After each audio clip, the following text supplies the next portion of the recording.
जय हिंद दोस्तों, स्वागत है आपका अपने YouTube channel big student life में।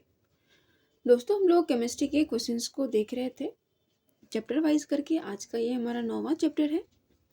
आज का जो चैप्टर है वो है मिश्रण का वर्गीकरण यानी क्लासिफिकेशन ऑफ मिक्सचर।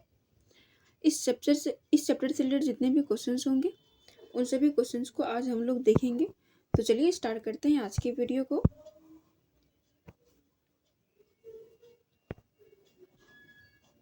आगे निम्नलिखित में कौन मिश्रण है? इसका आंसर हो जाएगा दोस्तों ऑप्शन नंबर डी, इनमें से सभी।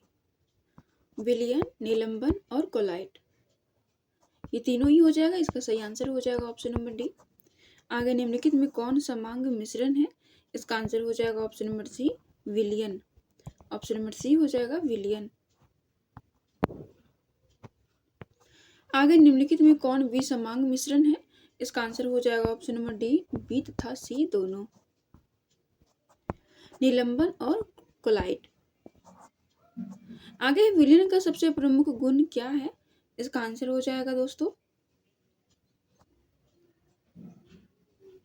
इसमें एग्जैक्ट तो आंसर नहीं दिया गया है, लेकिन अगर हम लोग फिर भी एक को देखें तो ये हो जाएगा समांग होना, यानी पूर्ण रूपेण उसका विलयन बन जाना, मिश्रित होना। तो इसका आंसर हो जाएगा ऑप्शन नंबर ए, संभावित आंसर समांग होना।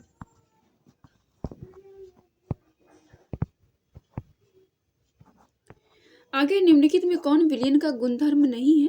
इसका आंसर हो जाएगा ऑप्शन नंबर सी, ये टिंडल प्रभाव प्रदर्शित करते हैं। ऑप्शन नंबर सी हो जाएगा, ये टिंडल प्रभाव प्रदर्शित करते हैं। आगे टिंचर आयोडीन जो एंटीसेप्टिक के रूप में इस्तेमाल किए जाते हैं में विलायक की भूमिका में है। इसका आंसर हो जाएगा ऑप्शन नंबर ए, एल्कोहल।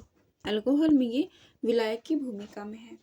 आगे निम्नलिखित में कौन वास्तविक विलयन है? इसका आंसर हो जाएगा ऑप्शन नंबर डी, इनमें से सभी।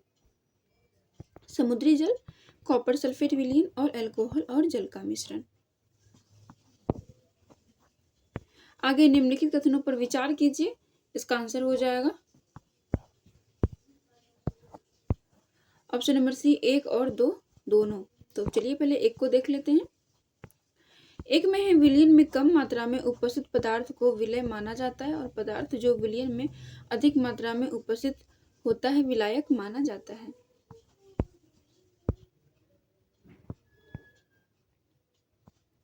दूसरा है विलय कण को परिक्षेपित कण तथा विलायक को परिक्षेपण माध्यम भी कहते हैं। आगे बढ़ते हैं। आगे निम्नलिखित में कौन सा कथन सही नहीं है? इसका आंसर हो जाएगा ऑप्शन नंबर डी, वास्तविक विलयन के कण फिल्टर पेपर से नहीं निकल पाते हैं। ऑप्शन नंबर डी हो जाएगा, वास्तविक विलयन के कण फिल्टर पेपर से नहीं निकल पाते हैं। आगे निश्चित ताप तथा दाब पर एक ऐसा विलयन जिसमें विलय की और अधिक मात्रा घुलाया नहीं जा सके उसे क्या कहा जाता है? इसका आंसर हो जाएगा ऑप्शन नंबर ए, संतृप्त विलयन। ऑप्शन नंबर ए हो जाएगा, उसे संतृप्त विलयन कहा जाता है। आगे सार्वत्रिक विलायक किसे कहा जाता है? इसका आंसर हो जाएगा ऑप्शन नंबर ए, जल। आगे निश्चित ताप स्थित किसी संतृप्त विलयन को गर्म करने पर उसकी प्रकृति कैसी हो जाएगी? इसका आंसर हो जाएगा ऑप्शन नंबर ए, असंतृप्त जैसा। ऑप्शन नंबर ए हो जाएगा, असंतृप्त जैसा। आगे निम्नलिखित में कौन एक वास्तविक विलयन नहीं है? इसका आंसर हो जाएगा ऑप्शन नंबर डी, स्टार्च जल का विलयन। स्टार्च जल का विलयन एक वास्तविक विलयन नहीं है।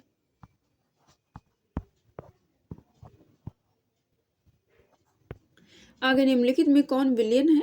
इसका आंसर हो जाएगा ऑप्शन नंबर डी, जल अल्कोहल का मिश्रण।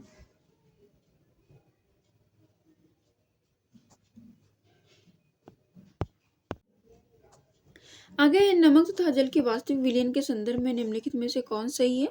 इसका पहले देख लेते हैं कथन। पहला है, ये पारदर्शक तथा स्थायी होता है, तो ये गलत है। इसके कण को खुली आंखों से देखा जा सकता है, तो ये भी गलत है। ये टिंडल प्रभाव प्रदर्शित नहीं करता है, ये भी गलत है। इनके कणों को छानकर अलग किया जा सकता है, तो सभी गलत हैं। तो ऑप्शन में दिए नहीं गए हैं, तो ई ऑप्शन मान के हम इसे इनमें से कोई नहीं करते हैं। आगे किसी विलयन के विलय की विलयता, ऑप्शन नंबर ए हो जाएगा, विलय की मात्रा बटा विलय की मात्रा गुने 100। आगे पोटेशियम सल्फेट का 12 ग्राम 60 डिग्री पर जल के 75 ग्राम विलय है, ग्राम में विलय है, इसी ताप पर पोटेशियम सल्फेट की विलेयता कितनी होगी? इसका आंसर हो जाएगा ऑप्शन नंबर सी 16 ग्राम। आगे 250 डिग्री ताप पर सोडियम नाइट्रेट के संतृप्त विलयन के 35 ग्राम में 9 ग्राम सोडियम नाइट्रेट घुला हुआ है, सोडियम नाइट्रेट की विलेयता कितनी होगी? इसका आंसर हो जाएगा ऑप्शन नंबर बी 34.6 ग्राम। आगे 20 डिग्री सेल्सियस पर जल के 100 ग्राम में सोडियम क्लोराइड का अधिकतम 36 ग्राम विलय हो सकते हैं। 20 डिग्री सेल्सियस पर सोडियम क्लोराइड की विलेयता क्या होगी? इसका आंसर हो जाएगा ऑप्शन नंबर ए 36 ग्राम। आगे निम्नलिखित में किस विलयन की प्रकृति अस्थायी होती है? इसका आंसर हो जाएगा ऑप्शन नंबर सी अति संतृप्त विलयन। आगे स्थिर ताप पर किसी दिए गए द्रव में किसी गैस की विलेयता आरोपित दाब के समानुपाती होता है। यह नियम किसने प्रतिपादित किए हैं? इसका आंसर हो जाएगा ऑप्शन नंबर बी हेनरी। ये नियम हेनरी ने प्रतिपादित किया।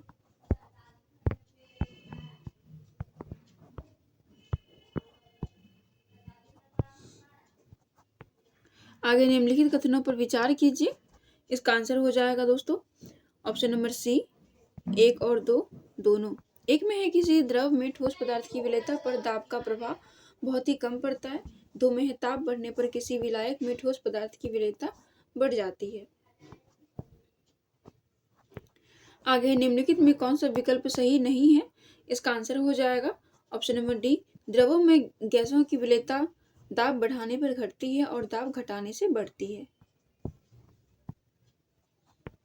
आगे विलयन के इकाई परिमाण में घुले हुए विलय की मात्रा को क्या कहा जाता है?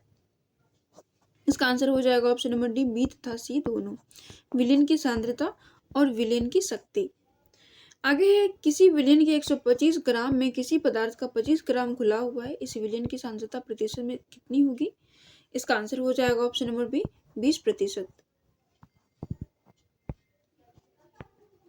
आगे 25 सेंटीमीटर क्यूब जल के आयतन में 25 सेंटीमीटर क्यूब अल्कोहल घुला हुआ है, प्रतिशत के रूप में जल अल्कोहल विलयन की सांद्रता कितनी होगी? इसका आंसर हो जाएगा दोस्तों ऑप्शन नंबर बी 25%। आगे है प्रति लीटर विलयन में घुले विलय के मोलों की संख्या को क्या कहा जाता है? इसका आंसर हो जाएगा ऑप्शन नंबर ए मोलरता। आगे विलय के 1000 ग्राम या 1 kg में घुले हुए विलय के मोलों की संख्या को क्या कहा जाता है? तो ये हो जाएगा ऑप्शन नंबर बी मोललता।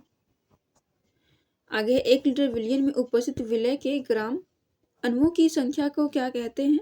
तो ये हो जाएगा ऑप्शन नंबर बी मोलरता।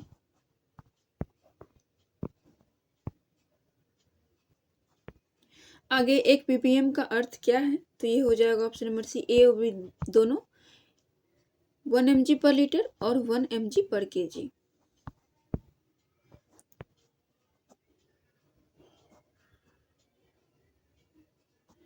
आगे निम्नलिखित कथनों पर विचार कीजिए, उपरोक्त में से कौन सा कथन सही है?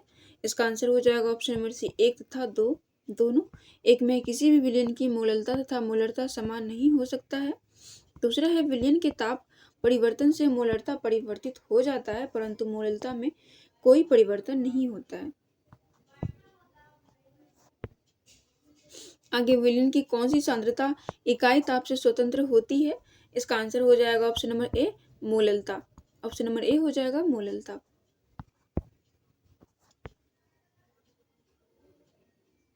आगे 16 ग्राम BaCl2 को जल में घोलने पर विलयन का आयतन 450 मिलीलीटर होता है। इस विलयन की मोलरता कितनी होगी?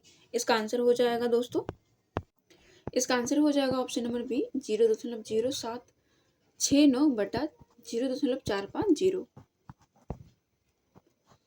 आगे है 50 ग्राम C2H5OH और 50 ग्राम जल के परस्पर मिश्रण से बने विलयन में जल का मोल प्रभाव क्या होगा? इसका सही आंसर हो जाएगा दोस्तों ऑप्शन नंबर ए 2.78 बटा 1.09 प्लस 2.78। आगे है निम्नलिखित में कौन सा मिश्रण विलयन है? इसका आंसर हो जाएगा option number D soft drink. आगे कोलाइड विलयन होते हैं, इसका आंसर हो जाएगा ऑप्शन नंबर बी विषमांग। ऑप्शन नंबर बी हो जाएगा विषमांग। आगे निम्नलिखित में कौन एक कोलाइड विलयन नहीं है? इसका आंसर हो जाएगा ऑप्शन नंबर सी चीनी जल विलयन। ऑप्शन नंबर सी हो जाएगा चीनी जल विलयन। आगे विद्युत क्षेत्र के प्रभाव से कोलाइडों कणों का गमन क्या कहलाता है? इसका आंसर हो जाएगा ऑप्शन नंबर डी वैद्युत कण संचलन। ऑप्शन नंबर डी हो जाएगा वैद्युत कण संचलन। आगे देखते हैं।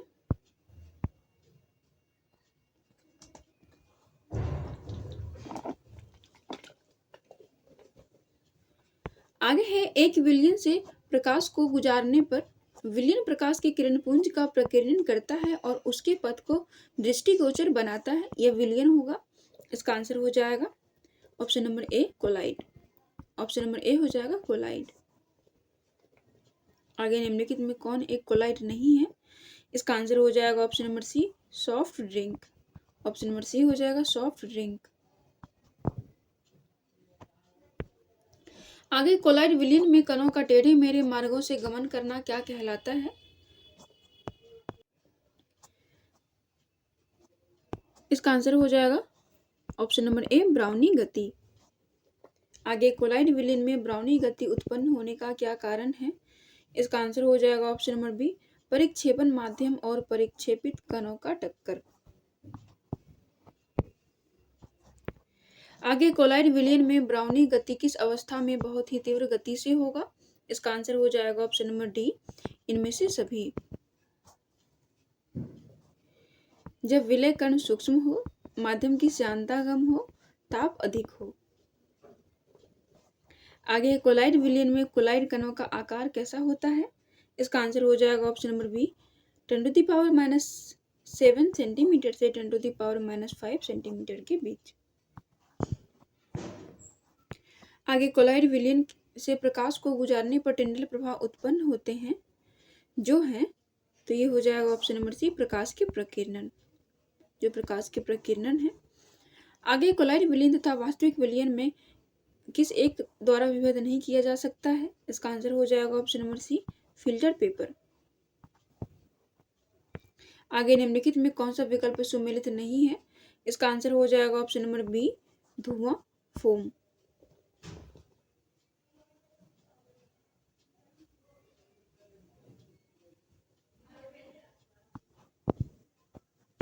आगे मक्खन निम्न में किसका उदाहरण है? इसका आंसर हो जाएगा ऑप्शन नंबर बी ठोस द्रव का ठोस में परिक्षेपण।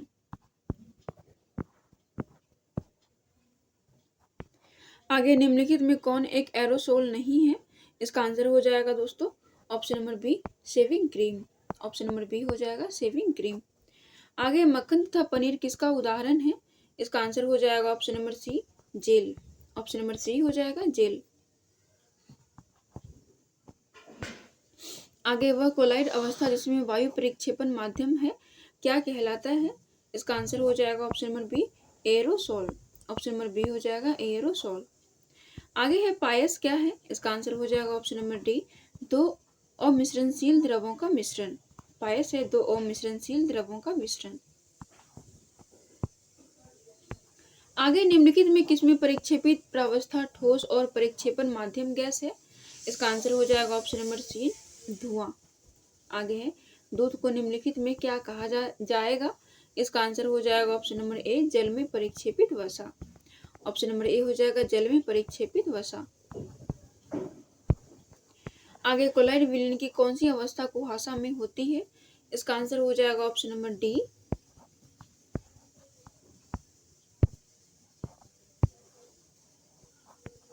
गैस का द्रव में परिक्षेपण। ऑप्शन नंबर डी हो जाएगा गैस का द्रव में परिक्षेपण।